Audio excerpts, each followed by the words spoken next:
Okay. I think we are ready. All right, class. Yesterday we read the story "The Buffalo Are Back" by Jean Craighead George.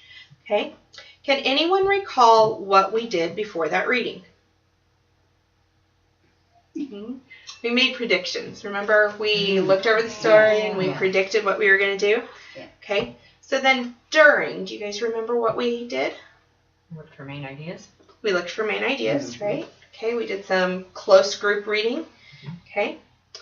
All right. And then after. You remember what we did after? We put it all together. We put it all together. We filled out our graphic organizer, right, with the main ideas and the key details from the story. Right. Okay, and then we talked about how, you have the main overall key idea, and then your key ideas or your main ideas from each section then became your key details for the whole story, and it broke down and that it would kind of look like a tree if you splayed it all out, right? Right. Okay. So we also talked about the author's use of visual language. And this was really reflected in your vocabulary from the story. And as you guys know, then it became the vocabulary, part of the vocabulary words for the week, right? Okay, so let's focus on that vocabulary for just a second. Can anyone tell me what you would expect to see as an illustration if we said that it depicted the word rippled? Wind blowing on the grass. Wind blowing on the grass, that would be a very good picture, yes. Mm-hmm. Okay, how about drought? Dry, cracked land. Dry, cracked land. Okay. Fragile? Dried out grass. Dried out grass. Okay. Okay. And flourished? Lots and lots of grass. Green, beautiful. Lush. Lush. Yes. Okay. How about crumbled? Cheese. Okay. Cheese. Okay. I'll accept that. Absolutely. And extinct.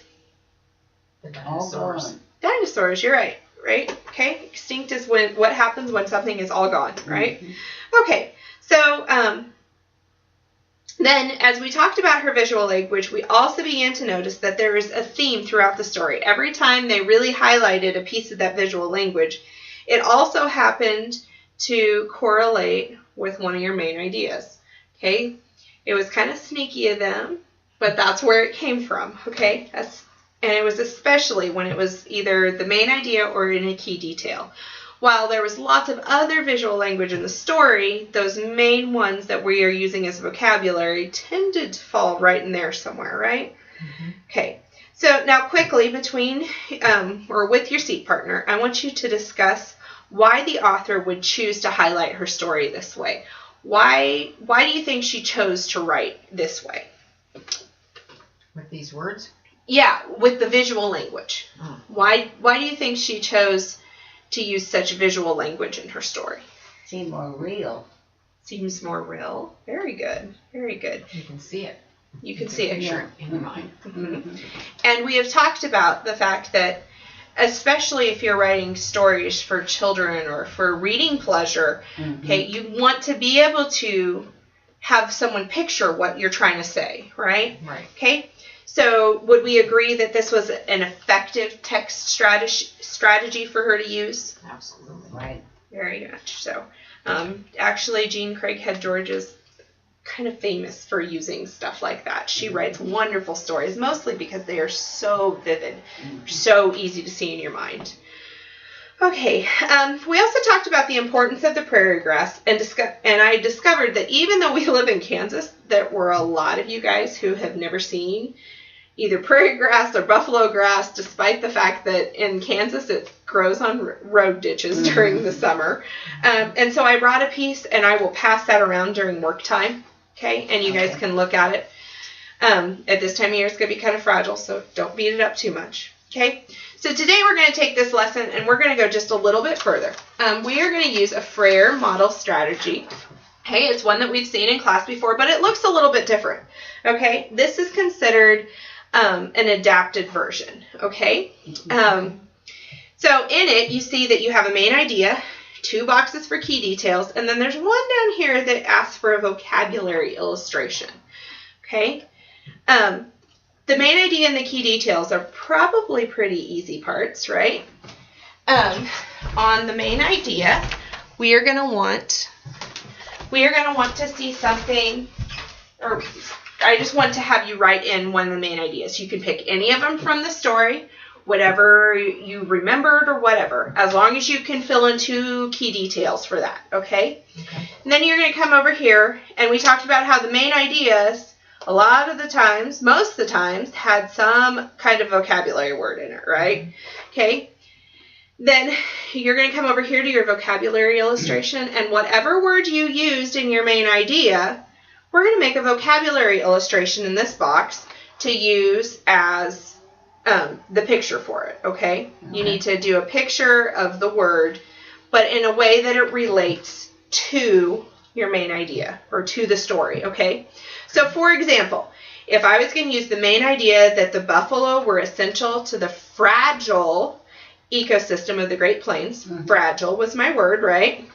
Okay, then I could use the key details that without the buffalo, the prairie grasses were unable to absorb water and other nutrients. And then the other key detail I would use would be that without the buffalo, the Indians were forced to move from their prairie lands or to starve, right?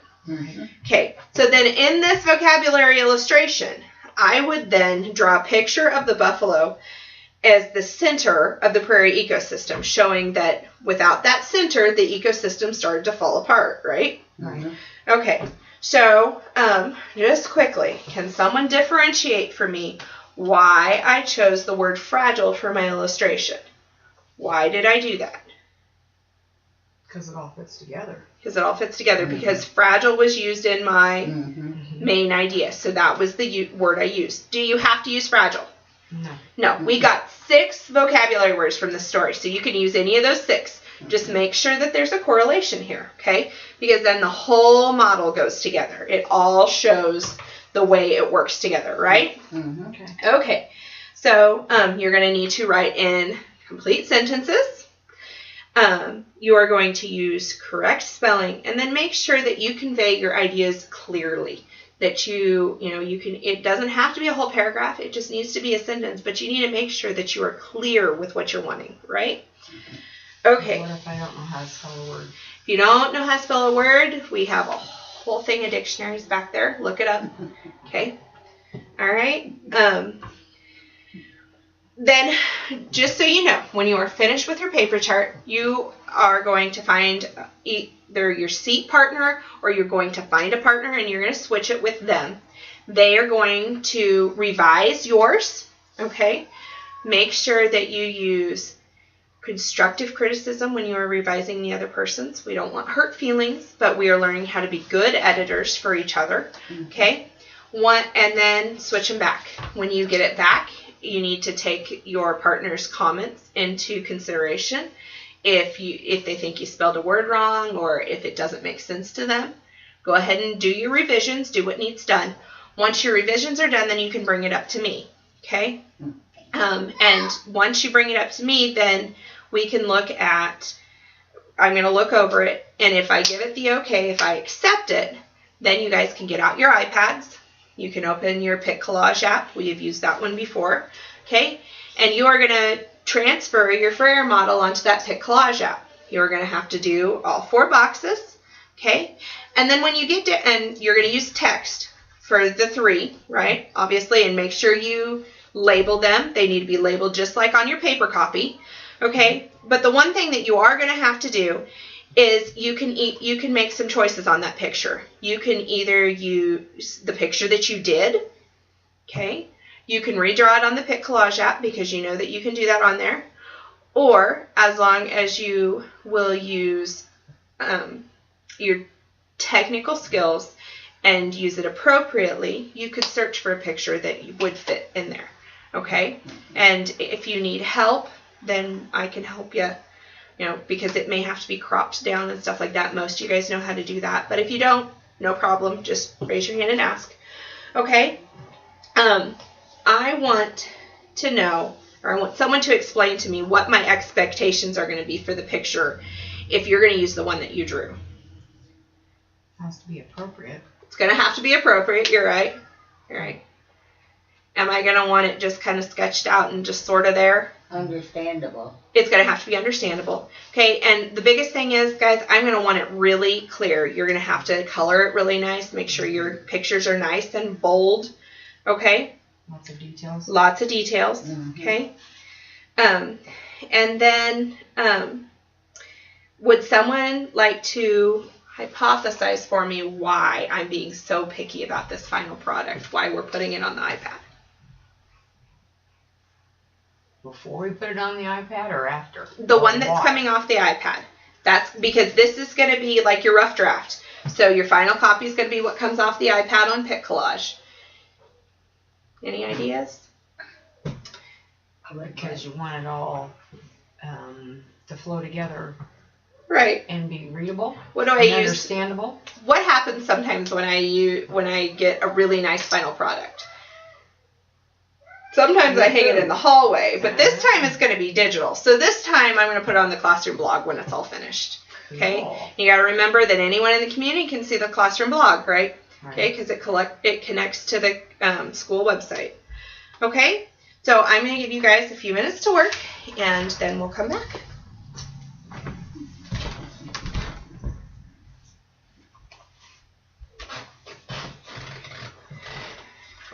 Okay, class, I need you to pause your work and put your pencils down.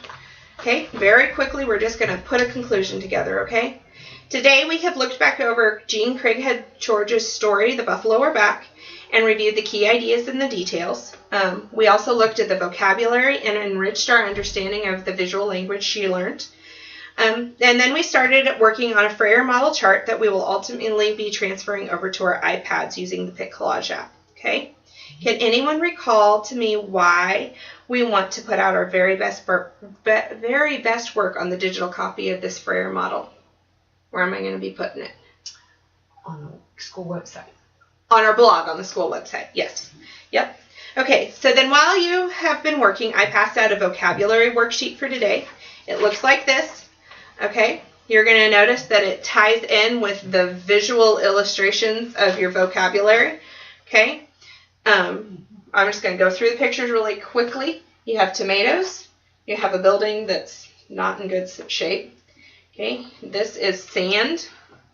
It's got some waves in the sand. This is dinosaur, or the fossil of a dinosaur. Okay, this is some really dry and broken cracked dirt, and it says food grows where water flows.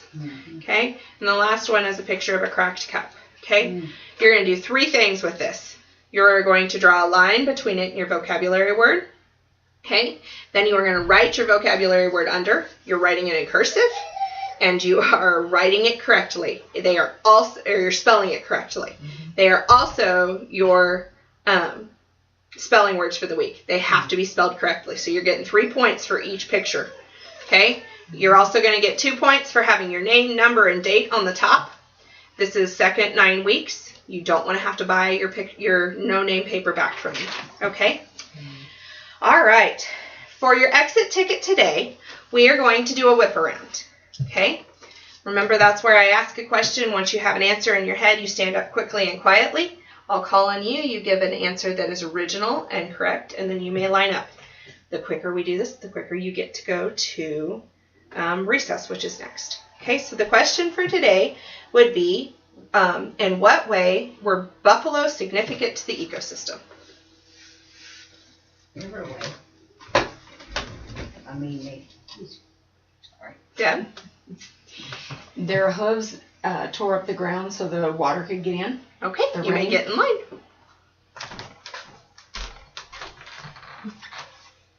All right, thank you, class.